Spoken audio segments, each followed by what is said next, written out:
All right, so I've talked a lot about streaming services and problems with therein, and a lot of times what comes up when people talk about streaming services raising prices and stuff like that, usually the yo-ho comes up. If you don't know what that means, they're talking about pirating the content via online resources, just straight out stealing the content because they don't like what's happening. And I think it's a valid form of protest, but at the same time, I don't think it is. And here's why. We all heard, and I've heard this said a number of times, that the pirating of media hurts the companies. The pirating of media hurts the artist. There's a real quick way that if you pirate movies, you can tell this does not hurt the artist. The prices that people get paid for films is negotiated before filming even starts. And the piracy portion doesn't even factor into that. So, no, there is nothing within that that is hurting the actors. And I don't care how many people want to tell you it does. It's not. If it truly was, they'd be negotiating an actor's pay after the job was done, not prior. Studios are not, as much as they want to proclaim to be, are not calculating how much a movie's going to cost based on what it's getting pirated. That's not how that works. The amount of piracy that takes place is so minute. It's equatable to people saying that shoplifting is just hurting Walmart. That's not the case. Piracy is such a low level. One, the amount of people that know how to pirate content is so small, it doesn't have an effect. I love the way that studios though and business likes to equate things.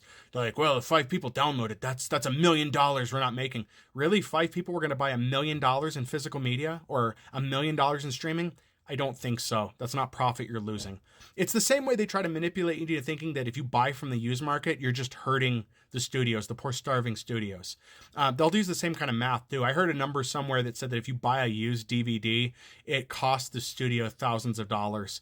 And it's like, no, it doesn't. These are excuses being put out by studios that want to keep making infinite money and it can't. And they're scaring people into that. Again, if you're upset at people that are pirating content, you're looking in the wrong direction.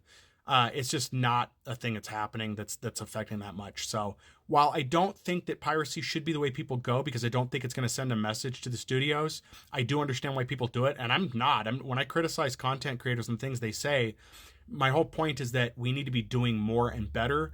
The piracy's not, and I understand it's just people just throwing their hands up, going, "Well, I'm done with this. I'm tired of this." But yeah, I don't think that media pirating is an issue. If you're on the high seas, enjoy your journey. If the studios really want to make things more money, there are avenues they're not exploring. But there's also a reality that these companies have to realize that there's not infinite money. There needs to be understandable growth, not this infinite growth pattern they have. And that is such an American capitalistic thing that needs to go. And there needs to be better regulation on things. So what are your thoughts on this? What is your perception of piracy? And what other comments would you have on this? And what are you doing to combat what's happening with streaming? And do you keep a physical media library at this point?